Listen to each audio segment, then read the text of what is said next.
नमस्कार, मैं पूजा। बिहार न्यूज में आपका स्वागत है। खबरों की ओर बढ़ने से पहले एक नजर आज की सुर्खियों पर। सब जूनियर राष्ट्रीय रग्बी में बिहार हुआ विजयी। नालंदा के 3 खिलाड़ी बनी चर्चा का विषय। बिहार की खेल जगत और प्रशासन ने की सराहना। गरीब परिवारों को रोजगार के लिए मिलेगी आर्थिक सहायता। 2 लाख रुपए से अधिक की मिलेगी मदद। 94 लाख चिन्हित गरीब परिवारों को मिलेगा लाभ। बिहार में बदलेगा जमीन रजिस्ट्री सिस्टम। सिर्फ एक पेज का होगा रजिस्ट्री का मुख्य दस्तावेज। अलग एनेक्स्चर में दी जाएगी विस्तृत जानकारी। विशाल रामायण मंदिर के आसपास के क्षेत्र होंगे विकसित। पावर सब स्टेशन से अस्पताल तक सभी सुविधाओं पर काम होगा शुरू। नए थाने का भी होगा निर्माण। अगले 5 महीनों तक इंटरनेशनल मैच में साथ नहीं खेलेंगे कोहली और रोहित। केवल वनडे में एक्टिव होना है इसकी वजह। जून में अफगानिस्तान के खिलाफ मैच में दोनों आएंगे साथ। चलिए अब बढ़ते हैं शाम तक की बड़ी खबरों की ओर विस्तार से। सब जूनियर राष्ट्रीय रग्बी में बिहार हुआ विजयी। भुवनेश्वर के कलिंगा स्टेडियम में संपन्न सब जूनियर राष्ट्रीय बालिका रग्बी प्रतियोगिता में बिहार की टीम ने शानदार प्रदर्शन करते हुए फाइनल में महाराष्ट्र को 34-7 से हराकर खिताब जीत लिया है। क्वार्टर फाइनल में दादरा एवं नगर हवेली को 43-7 और सेमीफाइनल में राजस्थान को 35-0 से हराकर टीम ने अपनी ताकत दिखाई। नालंदा की 3 खिलाड़ी कोमल प्रियांशु और खुशी कुमारी ने निर्णायक गोल दागकर टीम की जीत सुनिश्चित की। इस उपलब्धि को बिहार के खेल जगत और प्रशासन ने सराहा और खिलाड़ियों के उज्जवल भविष्य की कामना की। यह जीत महिला खेलों और राज्य सरकार के प्रोत्साहन का प्रतीक है। बिहार में ठंड से कुछ दिनों में मिलेगी राहत। अगले 3 दिनों में बिहार के अधिकतम और न्यूनतम तापमान में 2 से 3 डिग्री सेल्सियस की बढ़ोतरी होने की संभावना है, जिससे ठंड में आंशिक कमी आएगी। हालांकि सुबह और शाम ठंड का एहसास बना रहेगा। 2 दिनों तक राज्य के 1-2 स्थानों पर कोहरा छा सकता है। बीते दिन शनिवार को अधिकांश शहरों में तापमान बढ़ा। अधिकतम 22.0 से 28.5 और न्यूनतम 5.4 से 12.0 डिग्री सेल्सियस रहा। गोपालगंज सबसे गर्म और भागलपुर का सबौर सबसे ठंडा रहा। पटना में रविवार की सुबह कोहरा छाया रहा और उसके बाद में तापमान सामान्य रहने की बात कही गई है। गरीब परिवारों को रोजगार के लिए मिलेगी आर्थिक सहायता। मुख्यमंत्री नीतीश कुमार ने मोतिहारी में समृद्धि यात्रा के दौरान घोषणा की कि राज्य के 94 लाख चिन्हित गरीब परिवारों को जरूरत पड़ने पर रोजगार के लिए 2 लाख रुपए से अधिक सहायता दी जाएगी। सरकार का उद्देश्य सम्मानजनक जीवन और आसान आजीविका को सुनिश्चित करना है। उन्होंने कहा कि बिहार लगातार विकसित हो रहा है और अगले 5 वर्षों में और प्रगति होगी। पूर्वी चंपारण में 138 करोड़ की योजनाओं का उद्घाटन हुआ। स्वास्थ्य सेवाओं, सड़कों, हवाई अड्डे, चीनी मिल और महिला आरक्षण सहित कई क्षेत्रों में बड़े सुधार किए गए हैं। बिहार में बदलेगा जमीन रजिस्ट्री सिस्टम। बिहार सरकार जमीन और फ्लैट रजिस्ट्री की प्रक्रिया को और सरल बनाने जा रही है। ई निबंधन के बाद अब 1 पेजर डीड लागू करने का प्रस्ताव तैयार किया गया है, जिसमें रजिस्ट्री का मुख्य दस्तावेज सिर्फ 1 पेज का होगा। विस्तृत जानकारी अलग एनेक्स्चर में दी जाएगी और इससे जटिल और भारी दस्तावेजों से राहत मिलेगी। निबंधन प्रक्रिया पूरी तरह से पेपरलेस होगी और सभी कागजात ऑनलाइन किए जाएंगे। रजिस्ट्री के दिन ही डिजिटल डीड उपलब्ध कराई जाएगी और इसके साथ ही प्लॉट की जीआईएस मैपिंग अनिवार्य होगी, जिससे पारदर्शिता और सटीकता बढ़ेगी। शराब माफियाओं पर बिहार सरकार का शिकंजा। बिहार में शराब की अवैध आपूर्ति, परिवहन और बिक्री में लगे माफियाओं के खिलाफ राज्य सरकार ने कड़ी कार्रवाई शुरू की है। बिहार पुलिस और मद्य निषेध उत्पाद विभाग ने पहले चरण में 24 शराब माफियाओं की पहचान की है, जिन पर 8 जिलों में कुल 167 मामले दर्ज है।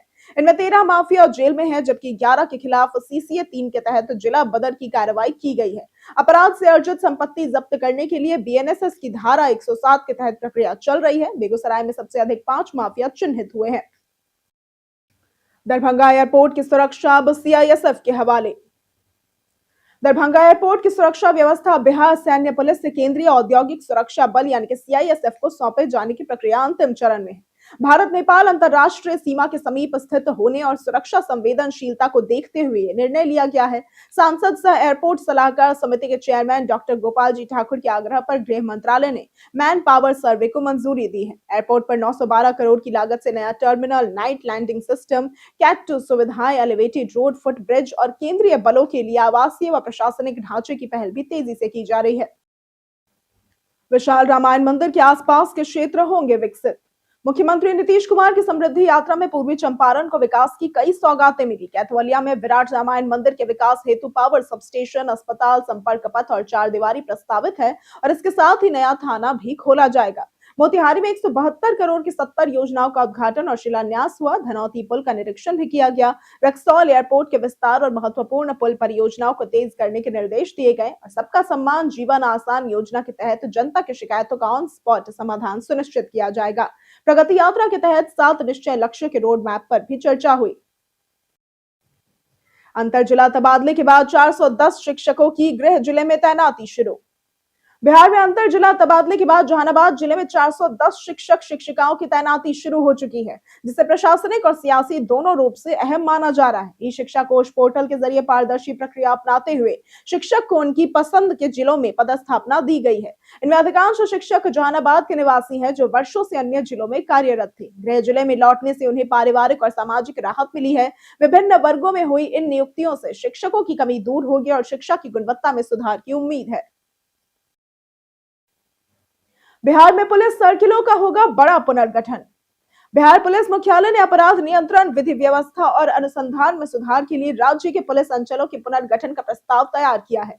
इसके तहत वर्तमान 357 पुलिस सर्किल में 195 नए सर्किल जोड़कर कुल 552 सर्किल किए जाएंगे। इससे आम जनता को शिकायत दर्ज कराने और न्याय प्राप्त करने में आसानी होगी, लंबी दूरी तय नहीं करनी पड़ेगी और पुलिस इंस्पेक्टरों के लिए निगरानी और अनुसंधान में सुविधा होगी। डीजीपी विनय कुमार की यह पहल पिछले वर्षों में बिहार पुलिस व्यवस्था का सबसे बड़ा प्रशासनिक सुधार माना जा रहा है, जिससे केस डिस्पोजल तेज होगा और पीड़ितों को जल्दी न्याय मिलेगा।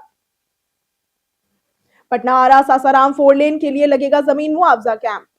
पटना आरा सासाराम NH 119A 4 लेन परियोजना के लिए जमीन अधिग्रहित होने वाले मालिकों के लिए प्रशासन ने 19 से 28 जनवरी तक विशेष मुआवजा कैंप लगाने का फैसला किया है। इन कैंपों में राजस्व, भूमि सुधार, NHAI, पथ निर्माण विभाग और पुलिस प्रशासन के अधिकारी मौजूद रहेंगे। कैंप का समय सुबह 11 बजे से शाम 4 बजे तक रहेगा। जमीन मालिकों को पहचान पत्र, जमीन के दस्तावेज और बैंक विवरण लेकर निर्धारित स्थल पर पहुंचना होगा। इसका उद्देश्य मुआवजा भुगतान में तेजी और पारदर्शिता को सुनिश्चित करना है, ताकि परियोजना समय पर पूरी हो और यातायात व आर्थिक गतिविधियां सुधर सके। तेजस्वी यादव का सरकार पर वार। नेता प्रतिपक्ष तेजस्वी यादव ने बिहार की एनडीए सरकार पर तीखा हमला करते हुए राज्य की कानून व्यवस्था पूरी तरह से ध्वस्त होने का आरोप लगाया। उन्होंने कहा कि सरकार भ्रष्टाचारियों और अपराधियों का संरक्षण कर रही है और नाबालिग बेटियों, छात्राओं व महिलाओं पर अत्याचार पर आंख मूंदे बैठी है। मधेपुरा, खगड़िया और पटना में हुई विभत्स घटनाओं का हवाला देते हुए तेजस्वी ने कहा कि विरोध करने वालों पर पुलिस लाठीचार्ज और राजद नेताओं को जेल भेजा गया, जबकि अपराधियों को सुरक्षित रखा गया है। उन्होंने मुख्यमंत्री की चुप्पी और मीडिया से संवाद न करने की आलोचना की और चेतावनी दी कि जनता लोकतांत्रिक तरीके से जवाब देगी। इस साल के अंत तक राजगीर में होंगे भारत न्यूजीलैंड रग्बी मुकाबले।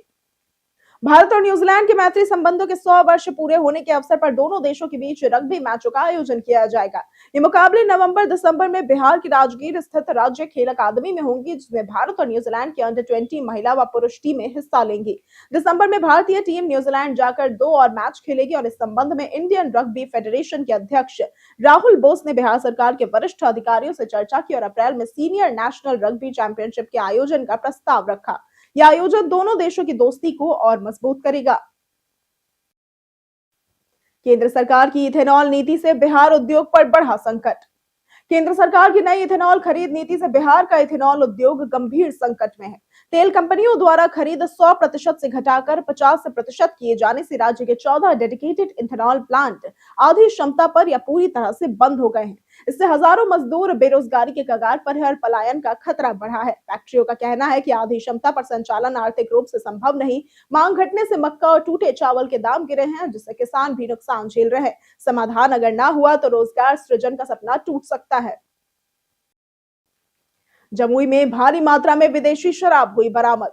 बिहार में शराबबंदी के बावजूद तस्करी जारी है। जमुई में डुमरी चेक पोस्ट पर उत्पाद विभाग की टीम ने गुप्त सूचना के आधार पर एक डाक पार्सल वाहन से 1863 लीटर विदेशी शराब बरामद की, जिसकी कीमत लगभग 22 लाख रुपए बताई जा रही है। मौके से 2 तस्कर अभिषेक राम खैरा थाना अमारी और राजेश रावत भोड़ गांव गिरफ्तार हुए। उत्पाद अधीक्षक सुभाष कुमार ने बताया कि यह कार्रवाई गुप्त सूचना पर की गई और दोनों आरोपियों से पूछताछ के बाद उन्हें न्यायालय में पेश कर न्यायिक हिरासत में भेजा जाएगा। ये विभाग की लगातार सफलता का एक उदाहरण है। अगले 5 महीनों तक इंटरनेशनल मैच में साथ नहीं खेलेंगे कोहली और रोहित। इंदौर में आज 18 जनवरी को भारत और न्यूजीलैंड के बीच 3 मैचों की वनडे सीरीज का आखिरी मुकाबला होगा। इस मैच के बाद रोहित शर्मा और विराट कोहली अगले 5 महीने तक इंटरनेशनल क्रिकेट में साथ नहीं खेलेंगे। दोनों ने टेस्ट और टी20 क्रिकेट से पहले ही संन्यास ले लिया है, इसलिए केवल वनडे में ही एक्टिव है। जून तक कोई वनडे मैच नहीं है और टी20 वर्ल्ड कप व आईपीएल के दौरान दोनों अलग अलग टीमों में खेलेंगे। टीम इंडिया की अगली वनडे सीरीज जून में अफगानिस्तान के खिलाफ होगी, जहां फिर से रो को एक साथ खेलेंगे।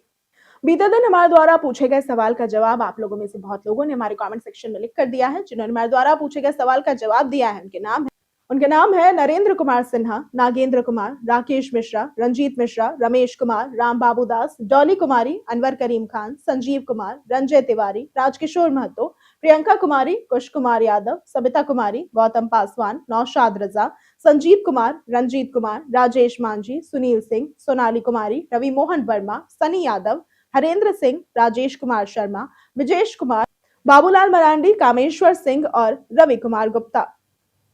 इसी के साथ बढ़ते हैं आज के सवाल की ओर। आज का सवाल है, आपको क्या लगता है आज के युवाओं के लिए सबसे बड़ी चुनौती क्या है? आप अपना जवाब हमें हमारे कमेंट सेक्शन में लिखकर जरूर बताएं। आज के लिए सिर्फ इतना ही। बिहार की तमाम खबरों के साथ बने रहने के लिए देखते रहें बिहारी न्यूज, और साथ ही अगर आप यूट्यूब चैनल पर देख रहे हैं तो चैनल को सब्सक्राइब करें, और अगर आप फेसबुक पेज पर देख रहे हैं तो लाइक और फॉलो जरूर करें।